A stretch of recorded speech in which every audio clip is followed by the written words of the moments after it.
Bueno, vamos a hablar hoy de Data Ethics. SAS y el Club de CDOs siempre nos hemos venido preocupando mucho, ¿vale?, del tema de la ética del dato, desde tiempos incluso en los que apenas era lo que es ahora, ¿no?, que es un trending topic total, ¿no? Y bueno, los problemas éticos que trae el dato y la digitalización y tal, que normalmente se centramos, ¿no?, y de hecho hoy vamos a hablar mucho de ello, ¿no?, sobre los sesgos en los modelos analíticos, pero no solo es esto, ¿no? Los datos, desde que los capturamos hasta que los utilizamos, pues están llenos de dilemas, ¿no?, de dilemas éticos, ¿no? La captura, pues, oye, si cogemos datos externos, ¿de dónde habrán cogido? ¿Hasta dónde llega nuestra responsabilidad? Los propios sesgos, ¿no?, en las muestras. En el almacenamiento, ¿no? ¿En qué país tenemos almacenados los datos? Este tipo de decisiones no dejan de ser dilemas éticos, ¿no? También en la transformación, ¿no?, en los propios modelos. Los propios prejuicios, ¿no?, de los desarrolladores son también dilemas éticos, ¿no? Y luego, pues en los usos, como no, ¿no? Discriminación de minorías, de promoción de adicciones, en fin, hay un montón de dilemas éticos y de hecho están en la preocupación social cada vez más, ¿no? Lo mismo que antes, hace años, casi no se hablaba de la privacidad y ahora todo el mundo habla de la privacidad y de hecho hay estrategias de marketing como la de Apple que están fundamentadas en la privacidad, ¿no? Pues ahora el tema de los dilemas éticos de los datos, pues cada vez se preocupa más la sociedad. ¿Y eso a qué lleva? Pues a que cada vez vayan apareciendo más leyes, de algo de eso hablaremos hoy también, y a que las empresas empecemos a hacer cosas al respecto. Y para eso es para lo que hemos invitado, pues, a una serie de ponentes destacados que lo aplican directamente en sus compañías, ¿no? En primer lugar, Nacho Bocos que, bueno, riojano de pro, que ha tenido cargos de responsabilidad, ha hecho modelos, el pobre es matemático, ¿vale? Si veis que se gripa un momento y tal, no se lo tengáis en cuenta, le damos un golpe en la espalda y él continúa, ¿vale? Los matemáticos sois así. Pero bueno, ha sido monja antes que fraile, ¿vale? Ha hecho muchos modelos, los ha controlado y, bueno, además es profesor de Data Ethics, precisamente, en el IE, en el Instituto de Empresa, en la certificación de Gobierno y Estrategia de Datos que hace el IE junto con el Club de CDOs. Luego pasar a Jesús Aguilera, que últimamente en mi vida tengo nada más que gente de Barcelona, pues tengo a Jesús, que es de Barcelona. Jesús es uno de las personas con mayor conocimiento del mercado, de la inteligencia artificial y del Big Data y de sus usos, ¿vale? Él es responsable en SAS de inteligencia artificial y analytics. Bueno, nos va a dar una charla que sin duda va a merecer la pena. Y luego tenemos un pequeño diálogo, ¿vale?, con Ubaldo y con Joaquina, cuya presentación voy a hacer después, ¿vale? Justo, no antes de la publicidad, ¿no?, sino antes del cóctel, cuando vayamos a hacer ese diálogo. Así que, bueno, yo sin más, Nacho, pues todos tuyos. Muy bien. Voy a coger el pasador. Me ha gustado eso de que si me gripo me vas a doler en la espalda. O sea, ya tengo excusas si me gripo. O sea, es así, ¿no? Bueno, en primer lugar, buenas tardes a todos. Para mí es un placer estar aquí hablando, ¿no?, de ética en los datos, de ética confiable y, en definitiva, de qué es lo que tenemos que hacer para que lo que vamos a hacer en los próximos años, ¿no?, que es el gran desafío de la inteligencia artificial, consigamos que la sociedad, oye, lo interiorice y al final entienda que todo esto es muy importante, ¿no? Es el futuro, pero claro, tenía que ser un futuro sostenible y al final que también sea confiable para todos los usuarios impactados. Vale, para ello he preparado una pequeña presentación, ¿vale? Y empiezo por hablar de dónde viene este interés, ¿no? Realmente, al final, los últimos años, ¿qué hemos visto? Mucho interés en el uso de técnicas de machine learning, de inteligencia artificial en general, de analítica avanzada, data science en definitiva, ¿no? Y aquí veis lo que en Google Trends vemos, ¿no?, respecto a la evolución de las búsquedas en Google desde el año 2000, en este caso el Deep Learning, ¿no? Entonces, claro, vemos que desde el año 2010 ha habido un crecimiento exponencial continuado, ¿vale? Y sin embargo, al principio, en el año 2010, nadie buscaba lo que era la ética explicable, ¿no? Nadie buscaba qué significaba esto del data ethics.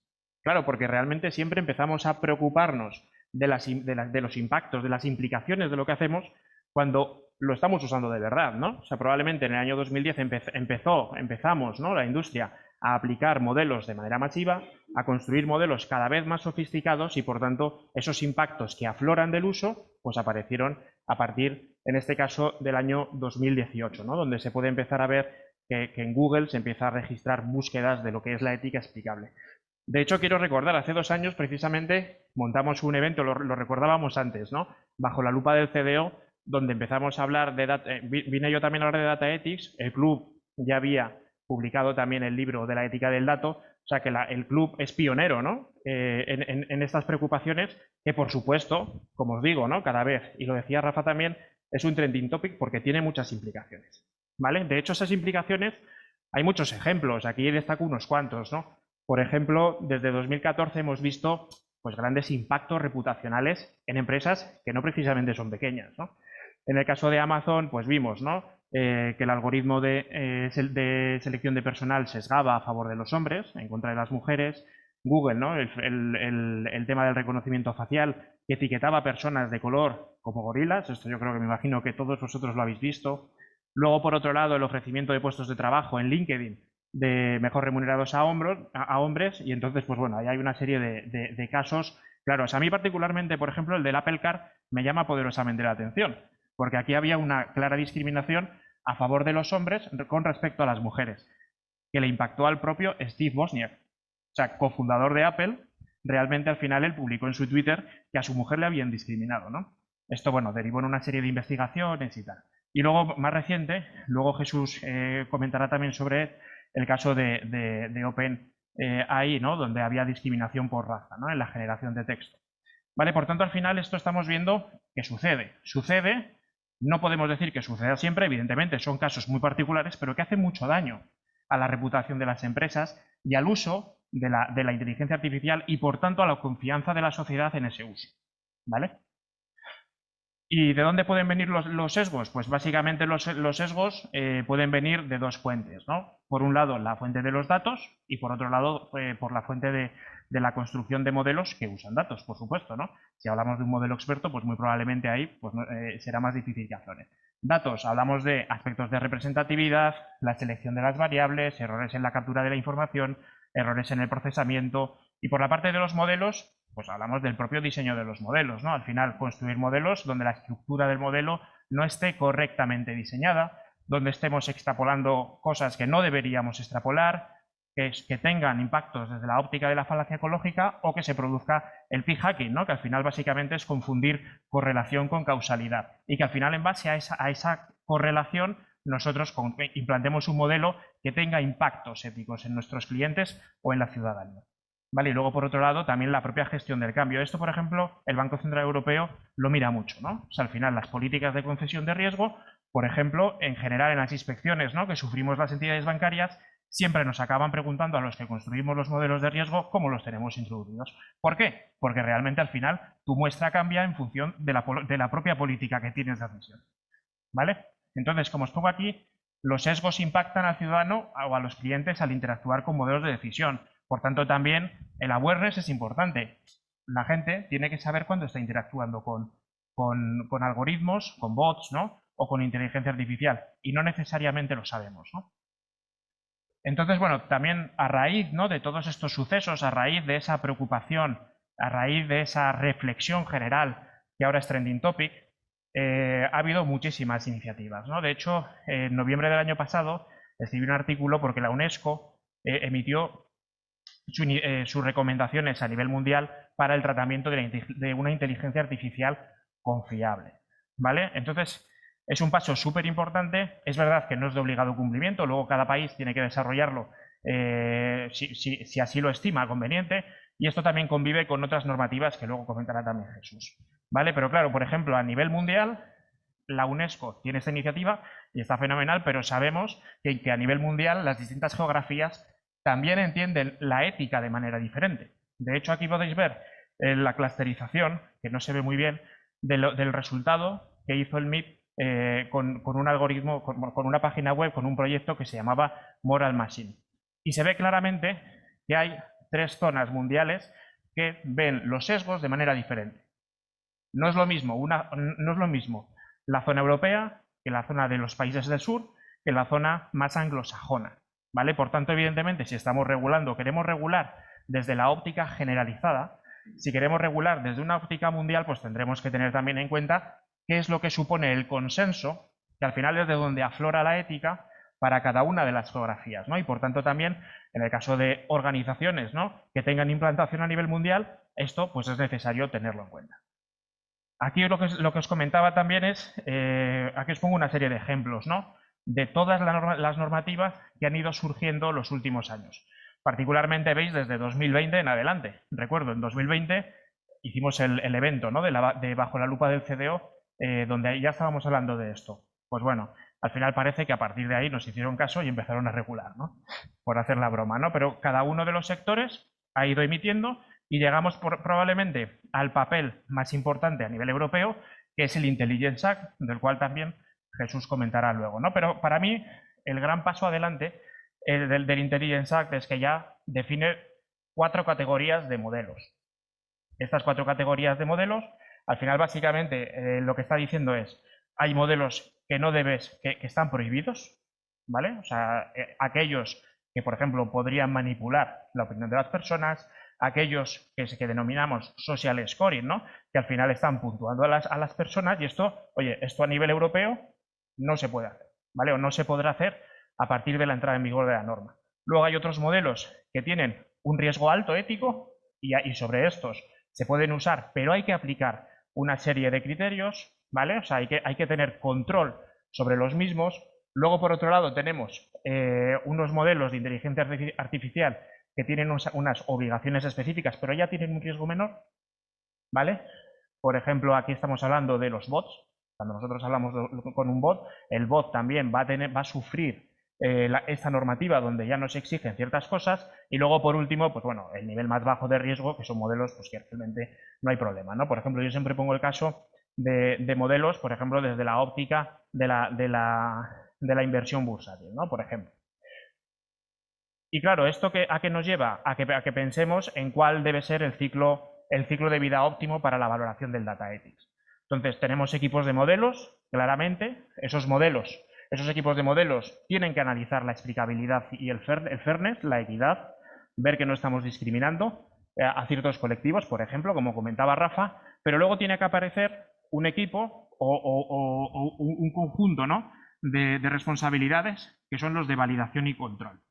¿Por qué? Porque tenemos que dar una opinión general sobre la calidad del modelo y específicamente sobre los aspectos que tocan en la explicabilidad y el fairness, ¿no?, que en definitiva podrían estar incorporando sesgos en nuestros modelos. Eso nos lleva a la opinión de Data Ethics que os pongo aquí. A partir de ahí tendremos un inventario de todos los modelos del banco de las organizaciones, con una opinión con ese doble eje, y por tanto podremos calcular los KPIs globales de Data Ethics. ¿Qué hacemos con esos KPIs? Pues volver al círculo, ¿no? Si vemos que hay modelos que tienen una baja calidad y también una baja calidad o un riesgo alto de tener sesgos, pues probablemente eso son los que tenemos que planificar para futuros desarrollos y futuras mejoras dentro de nuestra organización, ¿vale? Pero bueno, yo también me quiero terminar con un mensaje optimista, con un mensaje en el cual hay que poner en valor que realmente aquí estamos hablando de los sesgos en los modelos, y es que al menos ahora podemos cuantificar esos sesgos. Cuando las decisiones son tomadas por personas, no podemos cuantificar esos sesgos. Por tanto, aquí estamos hablando de industrialización, una mejora muy clara en la justicia, ¿no?, y en la toma de decisiones. Y de hecho, bueno, ya veis aquí, ¿no?, este artículo del New York Times del 2019, que básicamente viene a decir, claro, es que corregir los sesgos de los algoritmos, de los modelos, de la inteligencia artificial, es mucho más sencillo que corregir los sesgos de las personas, ¿vale? Pero bueno, también os digo que hay que tener siempre en cuenta una cosa, y para recordarla, y ya termino, me va a ayudar Zetangana. Vamos a hablar de esta canción que no sé si os suena, que es la de Ateo, y la vamos a reescribir. Y yo lo que os quiero decir es que datos sesgados del pasado me persiguen todavía. Nosotros, por ejemplo, trabajamos con datos desde el año 2000. El listón ético en el año 2000 no es el mismo que tenemos ahora, la concienciación, la responsabilidad. Por tanto, por eso me gusta mucho esta frase, ¿no?, para remarcar este.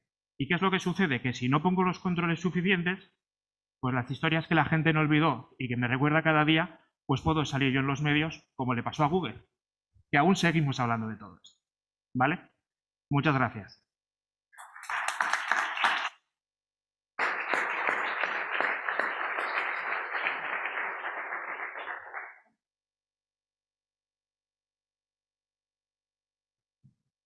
Bueno, pues vamos a entrar en mi parte. Buenas tardes, primero. Y para mí es un orgullo y un placer, ¿no?, estar de nuevo colaborando, ¿no?, con el Club de CDO y además realizando este evento en mi casa, ¿no?, en SAS. Yo en principio voy a reincidir en algunos temas, ¿no?, que ha estado comentando Ignacio y profundizar un poquito más, ¿no?, en estos temas. Y bueno, supongo que nadie duda de que la inteligencia artificial pues es uno de los motores de la innovación, ¿no?, de la transformación digital, ¿no?, en las compañías, en todo tipo de instituciones. Pero la inteligencia artificial, como comentaba Ignacio, pues tiene unos impactos, ¿vale? Y esos impactos, por ejemplo, los vemos aquí. No sé si habéis escuchado el caso del algoritmo GPT-3, ¿vale? El algoritmo GPT-3 es un algoritmo de los que se llaman generativos. O sea, son capaces de generar, en este caso, palabras, texto. O sea, este tipo de algoritmos, por ejemplo, puede llegar a escribir un libro. Y además, este algoritmo ha sido instruido, entre otras fuentes de datos, con toda la Wikipedia. Y ahí es nada. Entonces, la Universidad de Stanford hizo un estudio de este algoritmo y, bueno, descubrió pues, que tenía un sesgo muy importante respecto, como estáis viendo, a la religión, ¿vale? La religión musulmana. Entonces, por ejemplo, ellos escribieron, dos musulmanes estaban dirigiéndose hacia y dejaron al algoritmo que decidiera, que pusiera, que generara texto. Pues ya lo estáis viendo. Ya estáis viendo, no hace falta que lo lea, ¿no? Pero el sesgo es muy importante dentro de este algoritmo. No solo este algoritmo GPT-3, y lo ha comentado también Ignacio, Amazon, en su sistema de reclutamiento de personal técnico, tenía también un importante sesgo. En este caso era un sesgo de género. Pero es que el tema es que ese sesgo era un sesgo histórico, lo que se llama un legacy bias. Es decir, es un sesgo que ya existía. Y de hecho, ahí tenéis un diagrama donde se distribuye lo que es las personas que trabajan en las principales compañías técnicas de tecnología por hombres y mujeres. Ya estáis viendo el importante sesgo que ya existe. Es un poco también lo que comentaba Ignacio, ese debate al final de si ya tenemos un sesgo en el mundo real, pero al final se va a trasladar a nuestros algoritmos. Y después el tercer caso es otro tipo de sesgo. Estas caras de aquí quizás imponen o asustan un poco. A ver, los nombres y las caras los podéis encontrar en Google. O sea, esto es totalmente abierto y público, ¿vale? Pero es un caso real de un sistema que utiliza actualmente el Departamento de Justicia de Estados Unidos, que se llama COMPAS. El programa es el acrónimo de unas siglas. Lo que hace ese sistema es ayudar a los jueces a tomar la decisión si ese señor va a reincidir. Bueno, ese señor es un delincuente, si ese delincuente va a reincidir o no va a reincidir. Pues bueno, ya os podéis imaginar hacia dónde tira ese algoritmo. Ya podéis ver, ¿no?, que tiene un importante sesgo racial, ¿vale? Entonces, son ejemplos de ese impacto que tiene lo que es la inteligencia artificial, ¿no?, en la sociedad. Entonces, aquí nos hacemos la pregunta, ¿qué debe de cumplir la inteligencia artificial, ¿no? ¿Qué requerimientos tiene que cumplir para que tengamos una inteligencia artificial ética? ¿Alguno se aventuraría a decirme algún requerimiento? Seguro que los habéis leído. Si habéis leído un poquito en internet o os habéis informado de este tema, seguro que os vienen a la mente. ¿No? ¿Nadie? Bueno, seguro que ahora cuando os los cuente, vamos, además es que podríamos decir que son unos requerimientos casi universales. Para mí, uno fundamental es la centralidad en el ser humano, lo que dicen los ingleses el human centricity. Es decir, que la inteligencia artificial esté al servicio del ser humano y no al revés, ¿vale? Eso es fundamental.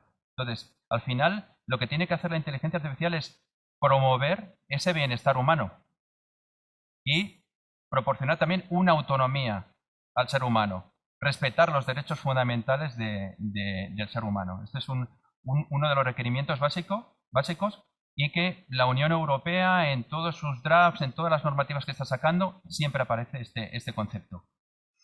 Ligado a esto, tenemos y más desde un punto de vista ético, tenemos el tema de justicia y diversidad. Es decir, el control de los sesgos dentro de estos sistemas de inteligencia artificial y el tener una inteligencia artificial más inclusiva, más diversa. El concepto de transparencia es también fundamental. Si queremos tener una inteligencia artificial confiable, es fundamental que seamos capaces de explicar el por qué esos sistemas toman esas decisiones. Normalmente sabéis que se basan en algoritmos matemáticos que, con todo el tema de inteligencia artificial, machine learning, deep learning, ya nos empiezan a sonar todos estos conceptos, son cajas negras. Son cajas negras. Entonces, aquí es muy importante el disponer de facilitar el entendimiento de estos sistemas. Y el concepto de responsabilidad, también me gusta mucho, los ingleses le llaman la accountability. Nosotros no tenemos esa palabra. Es el rendir cuentas por algo.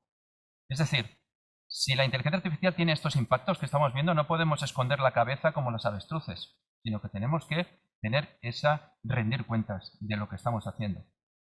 Y hay dos temas que es seguridad, solidez y privacidad y gobierno, y es también un aspecto fundamental en el sentido de que estos sistemas tienen que operar de una forma segura, sólida, pero también tienen que respetar la privacidad de los datos. Esos algoritmos utilizan datos, entonces esos datos tienen que respetar esa privacidad y tienen que tener la calidad correcta y también tiene que haber una integridad dentro de esos datos. Y por último, un tema que también es tópico es el tema del bienestar social, ¿vale? Y el tema medioambiental, que también estos algoritmos, estos sistemas de inteligencia artificial tienen que respetar.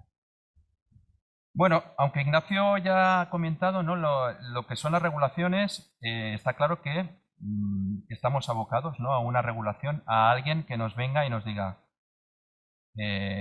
si no cumplís esa normativa, van a pasar cosas. Y estamos hablando de multas. Y podéis buscar las multas, ya están publicadas más o menos por dónde se van a mover. Pero bueno, haciendo un histórico de lo que serían las distintas normativas, tenemos allá por el 2018 la Unión Europea reunió a un grupo de expertos para que decidieran lo que tenía que ser una trustworthy AI, o sea, una inteligencia artificial donde podemos confiar. Y definieron esos requerimientos que pues hemos puesto en la slide anterior. Que sepáis que el Gobierno de España también publicó a finales del 2020 la Estrategia Nacional de la Inteligencia Artificial, ENIE.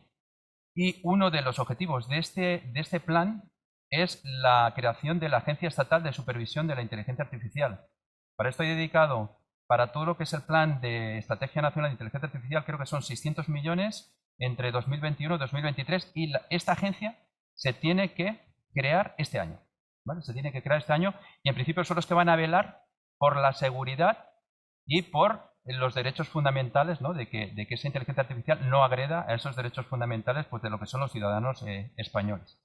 Y después, más o menos hace un año, también lo ha comentado Ignacio, tenemos bueno, lo que es la ley de la inteligencia artificial, lo podemos llamar de distintas formas, estas normas armonizadas que publicó la Unión Europea, que ahora vamos a ver un poquito más en detalle, ¿no?, para regular. Después, bueno, la IOPA a nivel de seguros ha sacado también algún informe y tenemos un periodo de transición de 2 años que cuenta más o menos a partir de ahora para que tengamos listos, pues, nuestros comités éticos o aquellos organismos o mecanismos que tengamos que crear para asegurar el cumplimiento, ¿no?, de esta normativa.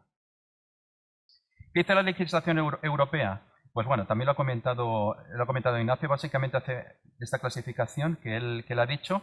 Sobre todo hay que poner el foco, y es lo que dice la Unión Europea, en los modelos de alto riesgo, que son aquellos que sí que van a poder ver la luz, pero que tienen que estar sometidos a una serie de requerimientos muy estrictos, ex ante y ex post, es decir, durante todo el ciclo de vida de esas aplicaciones, ¿vale? Y aquí, por ejemplo, pues tendríamos nuestro credit scoring de toda la vida, esos sistemas, por ejemplo, de reclutamiento de personas, los temas de, por ejemplo, que veíamos del programa Compass de Estados Unidos a nivel de justicia, etcétera. Y después, pues bueno, por suerte, fijaos que en la pirámide la gran mayoría de sistemas de inteligencia artificial serían de riesgo bajo o sin riesgo, ¿vale? Esta es la gran suerte que tenemos. Entonces, esto es importante. ¿Qué requerimientos plantea la Unión Europea para estos modelos de alto riesgo? Pues primero, que tiene que haber una gestión del riesgo. Estamos hablando de un riesgo ético, de un riesgo social, no un riesgo financiero, ¿vale? El riesgo es mucho más amplio. Tiene que haber una gestión y un gobierno de datos. Tiene que haber una documentación técnica continuada de toda la información. Tiene que haber un mantenimiento de registros, una trazabilidad, una transparencia y suministro de información a usuarios, una vigilancia humana, por supuesto una precisión, robustez y ciberseguridad. A ver, esta slide es importante en el sentido de que ¿qué podemos hacer? ¿Cómo nos puede ayudar la tecnología, ¿no?, a acelerar, a reducir los esfuerzos, ¿no?, para este control del gobierno de los riesgos? Pues lo que llamamos el Ethics by Design, es decir, el inyectar la ética en todo lo que es el ciclo de vida de la aplicación de inteligencia artificial. Y esto lo podemos hacer a dos niveles. Lo podemos hacer a un nivel corporativo, podríamos decir que recaería sobre lo que serían los niveles más ejecutivos de las compañías, de las instituciones, y que tiene que dedicarse pues a definir métricas alineadas con lo que son las misión, los valores de la compañía o de la institución, hacer validaciones y gestión continua del riesgo, gobernar esos activos de inteligencia artificial, definir los flujos, los responsables, asegurar esa supervisión humana, y después tendría una línea más a nivel operacional del día a día, de la gente que está desarrollando esos sistemas de inteligencia artificial, y esto es inyectar la ética en todo el flujo analítico, empezando por la parte de los datos, con temas de asegurar privacidad, calidad, detección de sesgos, linaje y gobierno de datos, en toda la parte de desarrollo de modelos, con asegurar esa explicabilidad, esa transparencia de modelos que comentaba, validar que esos modelos son éticos, que tenemos una equidad, que no existen sesgos, que proporcionamos esa documentación, y en la parte más de vamos a poner en producción todos esos sistemas, vamos a monitorizar, hacer una monitorización continua de esos sistemas en busca de sesgos, en busca de falta de precisión o el gobierno de modelos y transparencia en las decisiones. Y voy a enseñaros un caso práctico. Yo creo que esto es muy interesante, ¿no?, de verlo en la práctica. Entonces, el caso de uso que he buscado es un sistema de inteligencia artificial que lo ubicamos dentro de lo que sería la hacienda pública. En este caso es información de Bélgica, ¿vale? Y es un sistema de inteligencia artificial que ayuda pues esos auditores, esos inspectores de Hacienda a ver si alguien está cometiendo fraude, sea una empresa o sea una persona. Por tanto, este modelo se podría clasificar como un modelo de alto riesgo, porque tiene un impacto judicial respecto a estas personas o estas compañías. Entonces, lo que tenemos es, vamos a dar de alta, ahora estamos en la parte más de gobierno, y vamos a dar de alta ese sistema de inteligencia artificial. Fijaos que yo puedo definir el nombre de ese sistema, voy a definir una clasificación de sistema, y eso es muy importante porque me va a ayudar después a gestionar. Yo voy a poder tener cientos y miles de sistemas, va a depender de la empresa o de las instituciones. Yo voy a poder clasificar ese sistema por áreas de negocio, por regiones, por comunidades, por el tipo de modelo que yo voy a tener. Pues en este caso es un modelo de scoring, ¿no? Voy a puntuar a empresas y voy a buscar la posibilidad de fraude de esas empresas. Y yo voy a poder definir inclusive los participantes, quiénes son los propietarios, los desarrolladores, quiénes van a ser los responsables. Todos van a quedar aquí retratados, ¿de acuerdo? Y además todo esto auditable y trazable. Fijaos que tengo un flujo, y ese flujo va a gobernar mi gobierno, ¿vale?, de estas aplicaciones. Lo primero que voy a hacer es ese assessment. Voy a validar mi modelo, voy a ver el riesgo que tiene ese modelo. Por tanto, lo que voy a hacer es, voy a iniciar este assessment, y lo primero que he de saber es si ese modelo es ético o no. ¿Es un modelo de inteligencia artificial ético o no? Por supuesto que lo es, porque utiliza un modelo de Machine Learning, ¿vale?, para hacer esa predicción, ¿no?, del posible fraude. Una vez que tengo yo definido esto, lo que voy a ver es si ese modelo puede ver la luz o no. ¿Es un modelo permitido o no? Entonces, básicamente, como vemos en este cuestionario que no está manipulando no está haciendo ninguna manipulación social, por tanto, ese modelo puede tirar para adelante. Y ahora lo que tengo que ver es qué nivel de riesgo tiene, si es un riesgo alto o no. Con lo cual, es lo que os comentaba, como es un modelo, va a utilizar un modelo que puede tener un impacto judicial y legal contra personas y empresas, por supuesto es un modelo de alto riesgo, y yo lo marco en este cuestionario, y automáticamente me quedaría ya realizado el assessment, la validación, y podría pasar a la siguiente fase. Esto es un flujo, hay un flujo definido, alguien ha definido ese flujo, que sería ya, como veis aquí, pues apruebo que es un sistema ético y además que puede ir para adelante y apruebo su desarrollo. Vamos a empezar el desarrollo, con lo cual iría siguiendo este workflow de una forma automatizada y aquí, por ejemplo, pues podría definir ya cuándo va a empezar el desarrollo de ese sistema de inteligencia artificial, cuál va a ser la frecuencia de ejecución de ese sistema, inclusive qué tipo de documentación yo voy a empezar a anexar, recordar la documentación, que era muy importante, tener una documentación, puedo anexar ficheros, por ejemplo, puedo inclusive anexar códigos fuentes, tener en cuenta que esto es vivo, o sea, esto los desarrolladores pueden incorporar información aquí, ¿vale? Inclusive qué relación tiene con otros modelos que puedan existir, con otros sistemas que pueden existir, etc. Y ahora voy a entrar en el flujo, pero más a nivel operacional. Ahora voy a entrar en los datos. Lo que tengo que asegurar es, primero, que no tengo problemas de privacidad en mis datos y el tema de sesgo, ¿vale? Dentro de este workflow. A ver, como estáis viendo, pues voy a utilizar una tabla, unos datos que utilizo para construir ese modelo, que es una tabla pues, de inspección ya existente. El sistema automáticamente me va a hacer un assessment, me va a dar información muy valiosa respecto, por ejemplo, pues qué variables pueden ser consideradas privadas, inclusive información de problemas en la calidad de los datos, ¿vale? Esto me lo va a hacer de una forma automática, mediante el análisis de información que va a hacer el sistema e inclusive pues, me va a permitir definir pues, cuáles son aquellas variables candidatas a privacidad. Tanto aquí estoy analizando pues, esa calidad de datos y esa privacidad. Lo que puedo hacer también es analizar el sesgo en los datos. Y aquí, por ejemplo, estoy viendo que para la variable tipo de compañía ya tengo una diferencia. Hay más compañías que personas o autónomos. Vamos a ver, puedo considerar que esto es un sesgo normal, es un sesgo legacy y, por tanto, lo apruebo.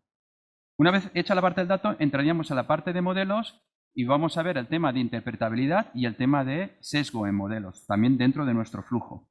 Tema de interpretabilidad, por ejemplo, aquí tengo mi modelo.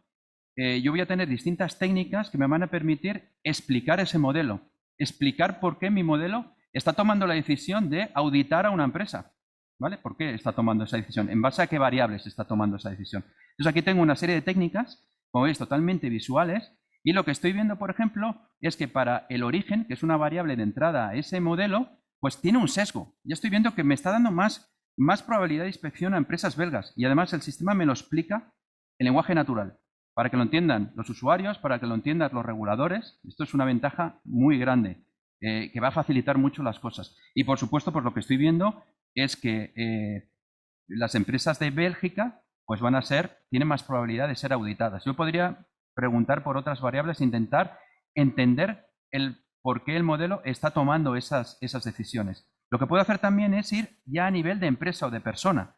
Por ejemplo, en este gráfico estamos viendo qué variables son las que más impactan en una alta probabilidad de inspección. Por ejemplo, el origen, que veíamos, el número de empleados, el número de días de desempleo, por ejemplo, en los que ha estado esa persona. Es decir, estamos viendo que todo esto me está dando mucha información de explicarme esa caja negra, ¿no? Que puede ser ese modelo. Y el siguiente aspecto es lo que se llama el sesgo de modelos, y también aquí pues tengo distintas técnicas, como veis, una serie de diagramas que se llaman diagramas de paridad y que me están indicando si existen diferencias respecto a esa posibilidad de probabilidad para los distintos grupos dentro de estas variables sensibles, como puede ser origen, provincia y tipo de compañía. Entonces, lo que estoy viendo es que origen tiene la barra más alta, quiere decir que tiene más sesgo. O sea, que pueden haber más diferencias respecto a valores, a esos grupos que tenga el origen, como el país. Y habíamos visto que Bélgica estaba clarito que tenía una mayor probabilidad de inspección, ¿vale? Y es lo que comprobamos aquí. Vamos a origen y vemos que Bélgica tiene la barrita más alta, quiere decir que hay más diferencia, ¿no? Dentro de esa predicción. Y, por ejemplo, pues por provincia también tenemos algunas provincias que tienen una mayor posibilidad de inspección. Y aquí, pues para tipo de compañía, pues estamos viendo, ¿no? También que hay mayor probabilidad de inspección para compañías. Y es posible sesgo. Que este sesgo lo podemos admitir como un sesgo histórico. O si no, podríamos intentar mitigar esos sesgos, ¿vale? De esto ya no nos da tiempo, ¿no? Pero podría ser otra de las acciones que podríamos hacer.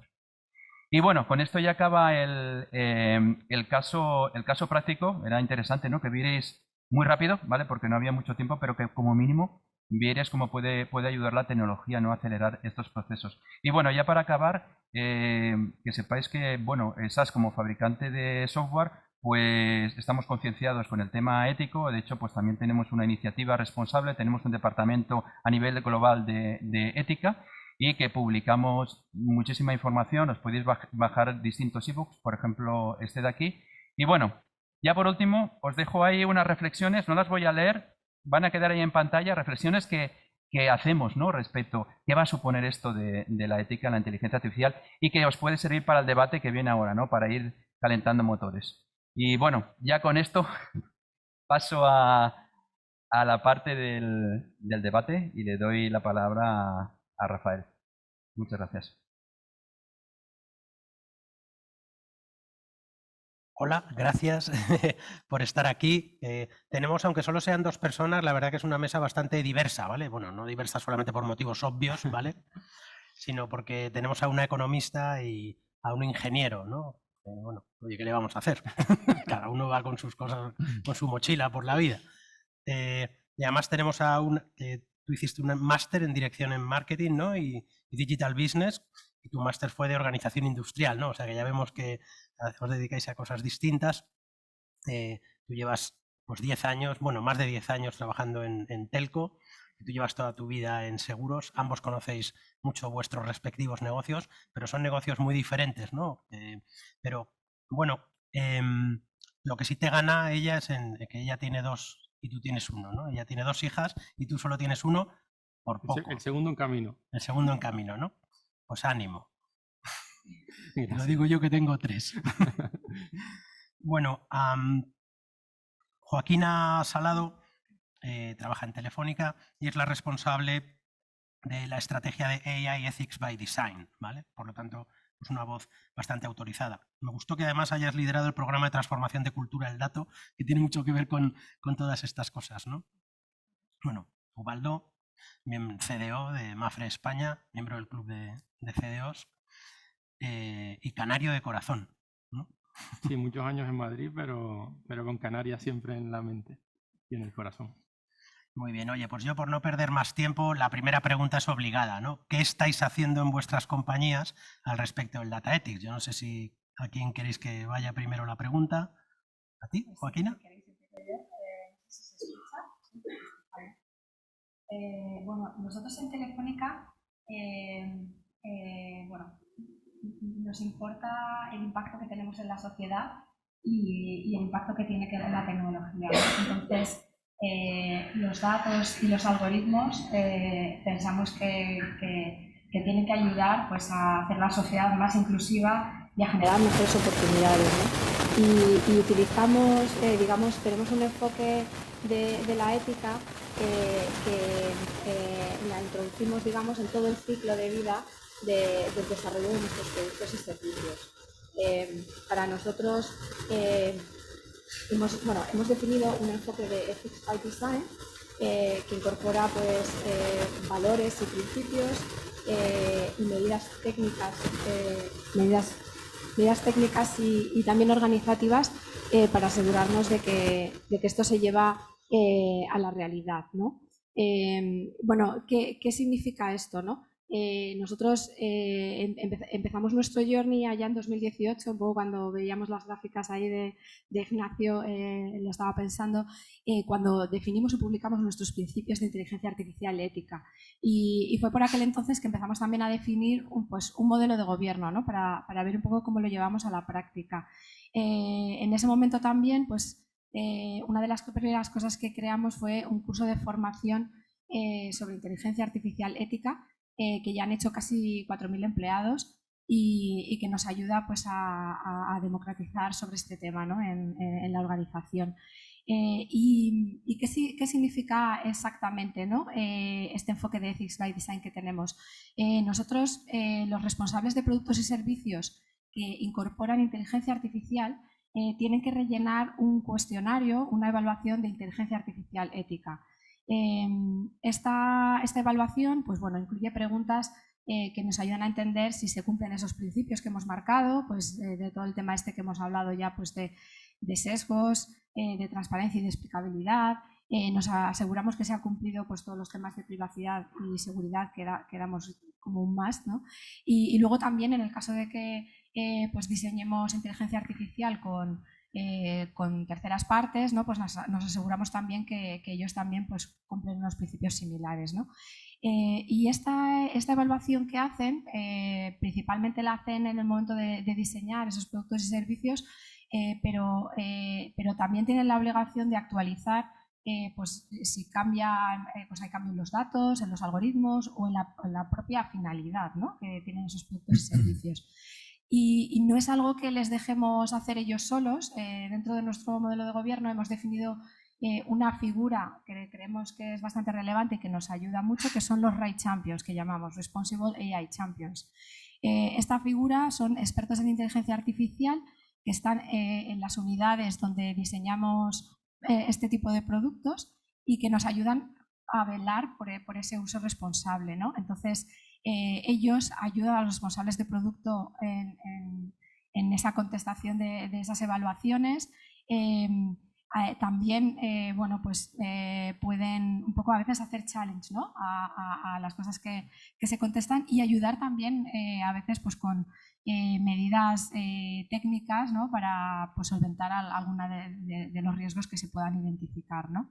Y en el caso de que, bueno, pues, que se detecte algún riesgo relevante, tenemos un siguiente nivel de escalado que es el Comité de IA Ética. Entonces, tenemos un Comité de IA Ética que está formado por expertos en datos e inteligencia artificial y responsabilidad social corporativa y privacidad.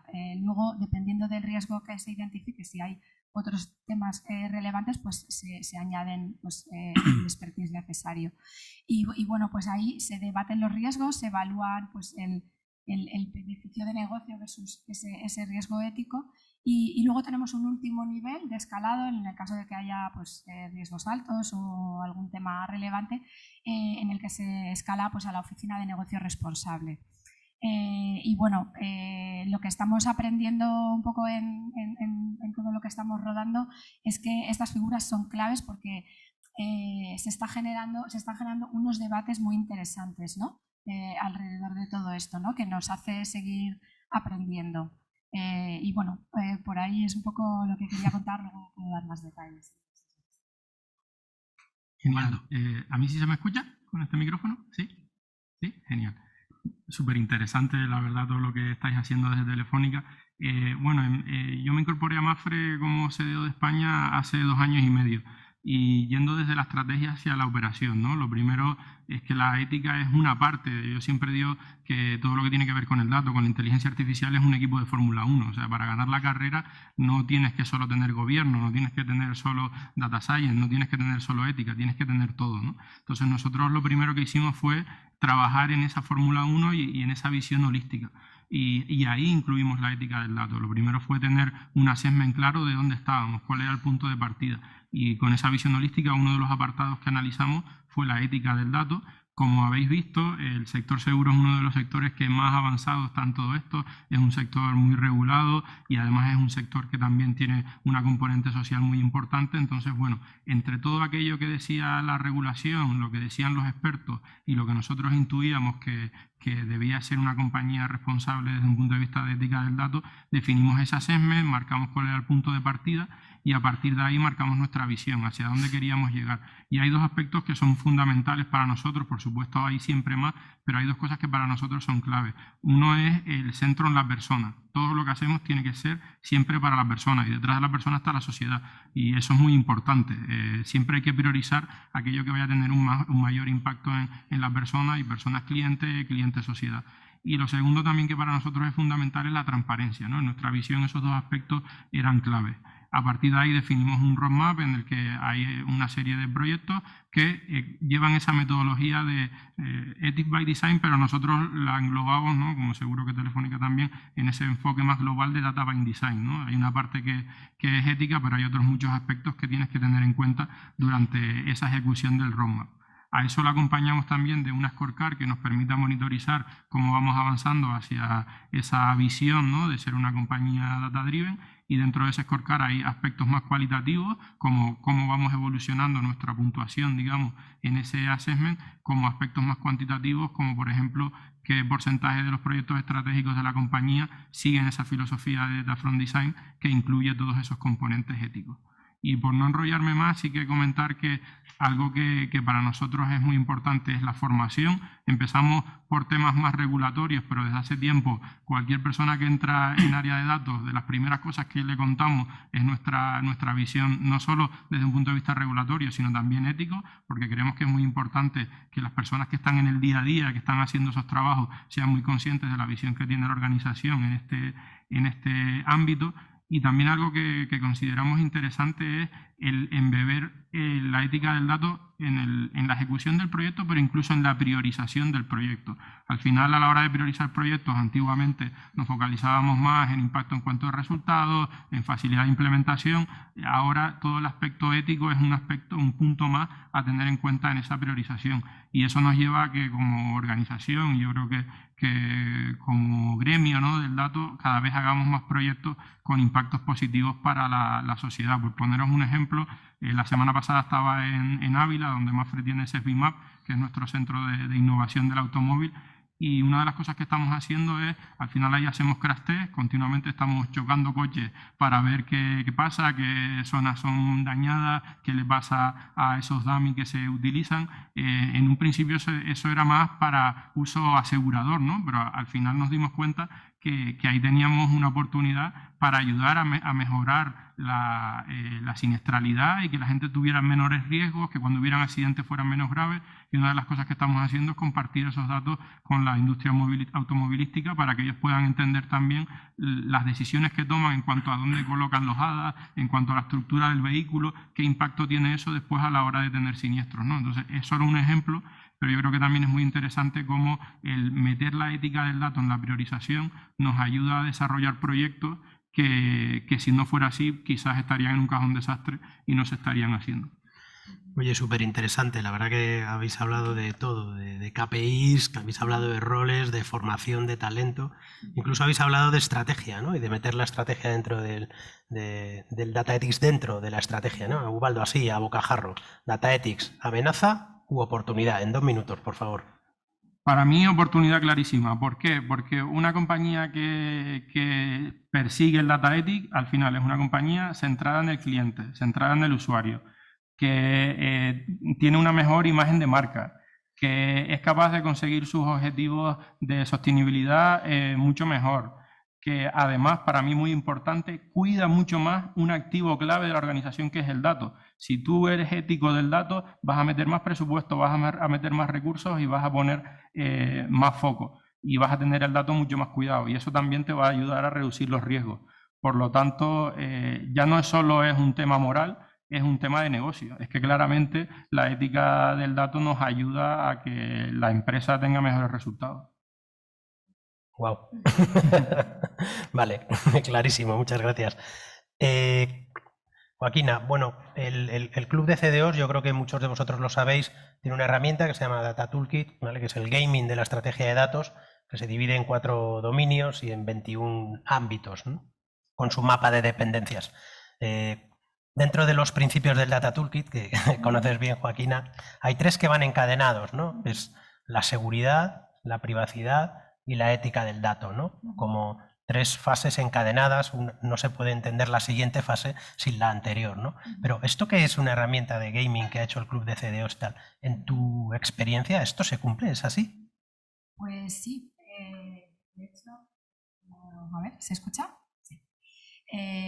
Sí, de hecho, nosotros en Telefónica, digamos que por el momento vemos la ética por encima de 2 grandes pilares que son la privacidad y la seguridad.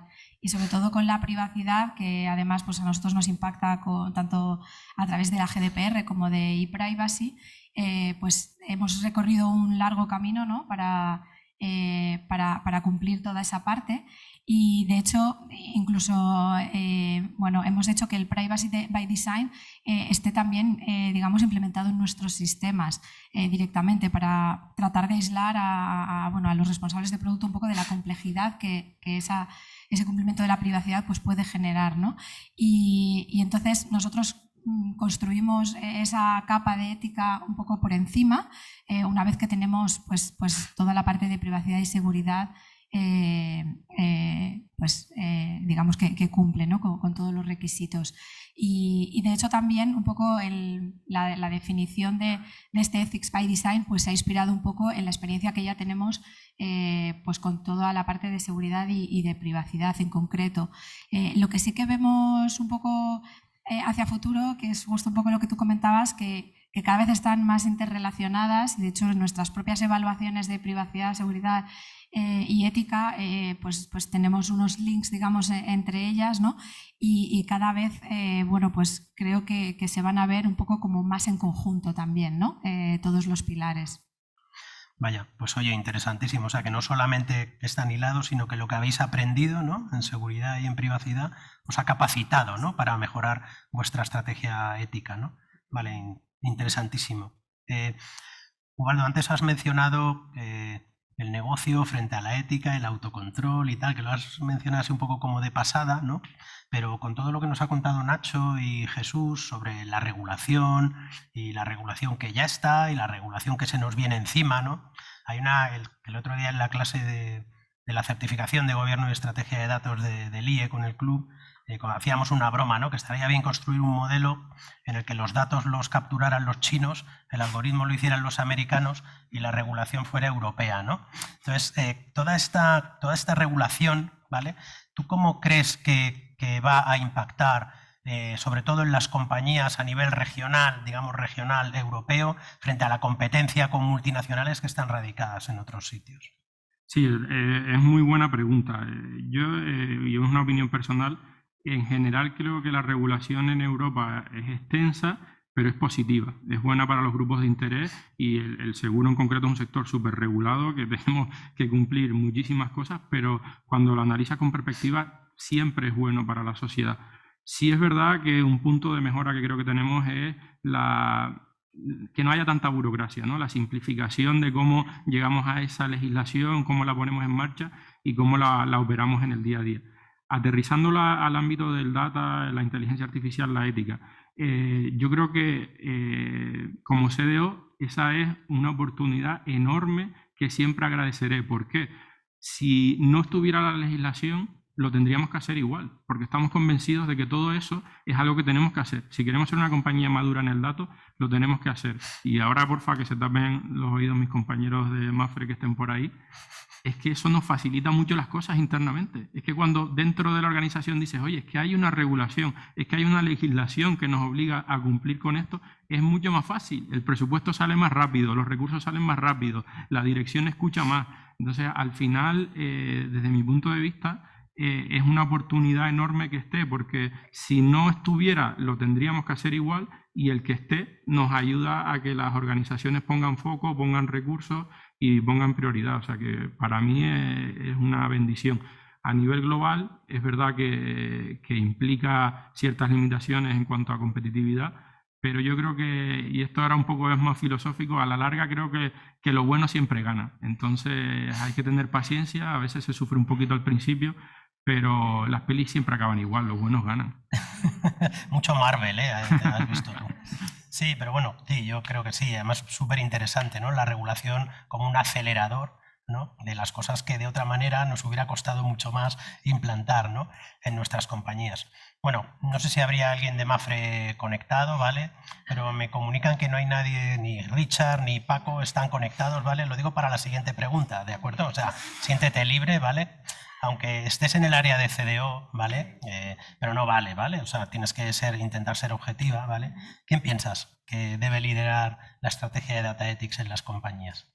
Pues, aunque no me estén escuchando, la verdad es que ahora mismo a nosotros nos está funcionando muy bien un liderazgo un poco conjunto y de trabajo en equipo y multidisciplinar. Ahora mismo lo estamos liderando desde la Chief Data Office, pero con el equipo de responsabilidad social corporativa, que tiene también pues, mucha experiencia en estos temas de diseño responsable, de impacto en los derechos humanos, en medio ambiente, en todos estos temas. Y la verdad es que los estamos trabajando conjuntamente y está funcionando muy bien.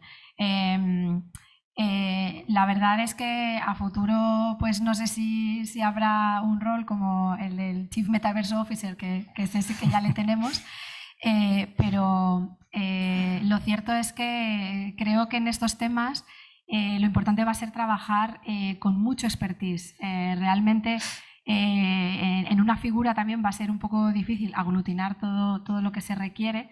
Y trabajando un poco de esta manera con las distintas áreas que pueden tener algo que decir, pues creo que en este momento está funcionando bastante bien. Y con esas figuras que he mencionado, ¿no? De los RAID Champions, que al final aseguran un poco que las áreas propias también toman un rol responsable, ¿no? y se responsabilizan de esto.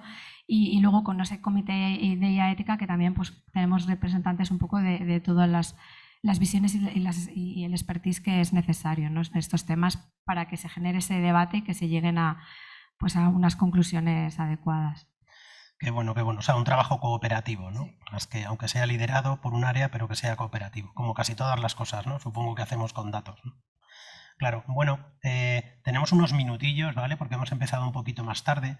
Entonces, ahora, si alguien de aquí del público o alguien desde su casa quiere hacer una pregunta, pues todos vuestros. Tanto a Jesús, ¿vale? Como a Nacho, como por supuesto a Joaquina o a Ubaldo.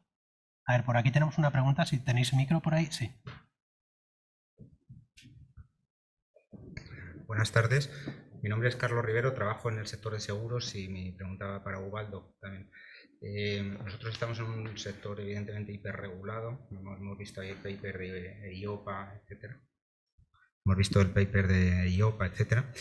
Y quería preguntarte si la labor del Data Ethics o este control está más cerca de un CDO o de un director de compliance. Es decir, ¿cómo veis esa parte?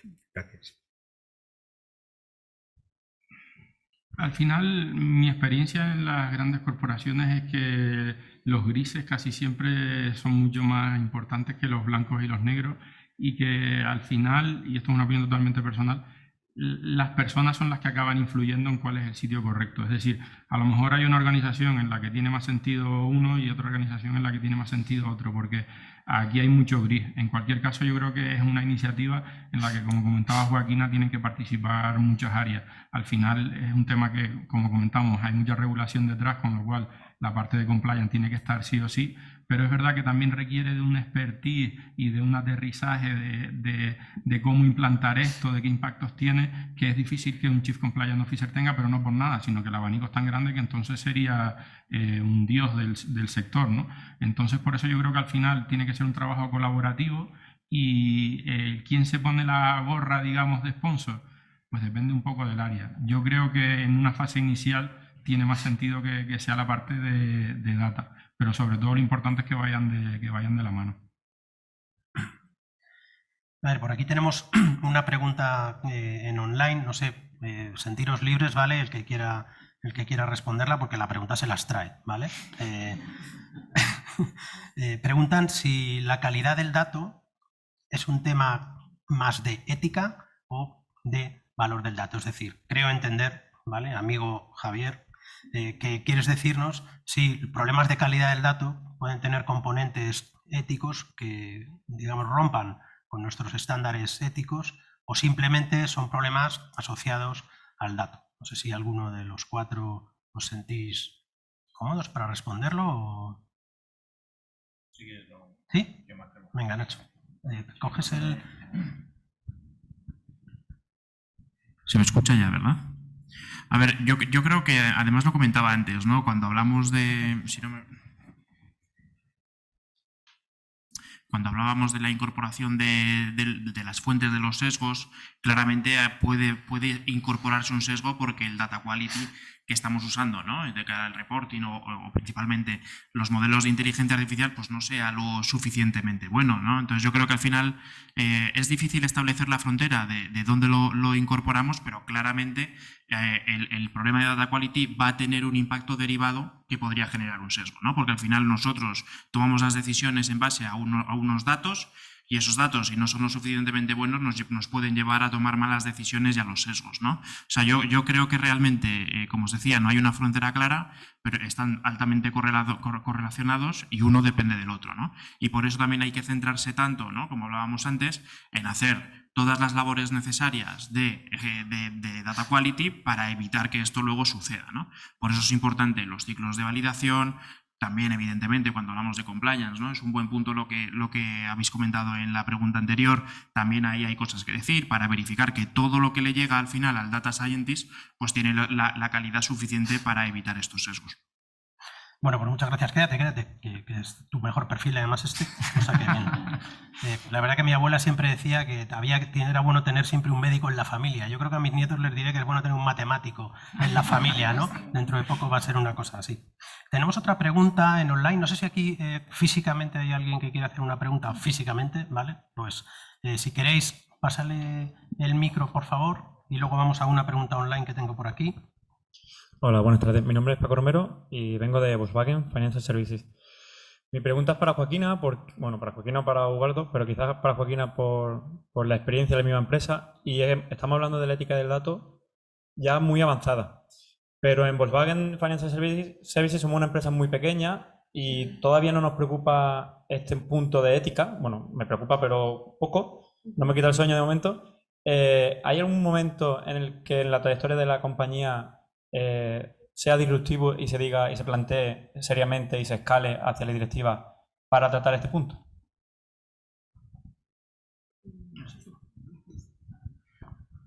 Pues realmente yo creo que nosotros lo empezamos a incorporar pues cuando ya estábamos aplicando pues la inteligencia artificial ampliamente, ¿no? Y es verdad que en nuestra compañía, en nuestros propios principios de la compañía, todos, de hecho, nuestra visión de compañía es hacer más humana la tecnología, ¿no? Entonces, realmente es que está tan en nuestro ADN, ¿no?, que también creo que ha sido sencillo, ¿no?, el poder ponerlo en marcha. Pero creo que una vez que ya tenéis, si tenéis ya productos de inteligencia artificial que estáis trabajando, pues sí que poco a poco pues se deberían empezar un poco a considerar estos aspectos, y más con la perspectiva pues que viene de la regulación, ¿no? O sea, realmente a lo mejor si la perspectiva de regulación pues te puedes permitir esperar un poco, pero creo que es cuestión de empezar a dar pequeños pasos, ¿no?, para ir un poco concienciando sobre todo pues a la gente que está desarrollando inteligencia artificial. Muy bien, pues la pregunta que tenemos online es una pregunta muy interesante. Es si pensáis que debería haber un tratamiento específico para los algoritmos que utilizan las administraciones públicas, Hacienda, Interior, etcétera. Que no sé. ¿Sí? ¿Jesús? Sí.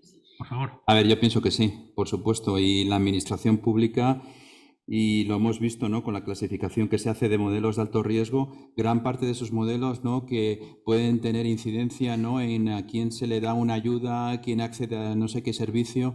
Yo creo que se van a clasificar como algoritmos de alto riesgo y por tanto van a tener que ser auditados, ¿no?, y sometidos pues a esas revisiones. Yo creo que la administración pública, es un área donde no es un entorno tan regulado como por ejemplo banca o seguros, pero por el impacto que tiene social las decisiones de este tipo de sistemas y algoritmos, son modelos o sistemas de muy alto riesgo sobre el impacto que puede tener socialmente, ¿no?, sobre las personas, sobre la sociedad. Muchas gracias, Jesús. Bueno, pues parece que ya no hay más preguntas, al menos online. No sé si aquí en directo. Vale, bueno, pues los que hayamos venido, pues ahora, lógicamente, vamos a pasar al cóctel, ¿vale? Los que no, pues no, ¿vale? Y nada, solo deciros que, bueno, yo creo que esto se va a grabar, ¿no? Estará a vuestra disposición, ¿no? Y desde luego cualquier pregunta que tengáis, ¿vale? Que ahora no se os haya ocurrido, ¿vale? O lo que sea, bueno, pues tenéis los contactos de todos, si no es a través de LinkedIn, pues a través de SAS o a través del club de CDOs y podremos seguir con la charla, ¿no? Solamente recordar, ¿vale? Que el próximo evento del club de CDOs es el 4 de octubre, ¿vale? Sobre cultura del dato. Si ven previamente, en julio vamos a sacar un paper, ¿vale? Que presentaremos en un webinar, ¿vale? Sobre un modelo Hub and Spoke adaptativo, que yo creo que será bastante interesante. Sí, ¿no? Vale. Bueno, pues nada, muchas gracias a todos y fin de la jornada.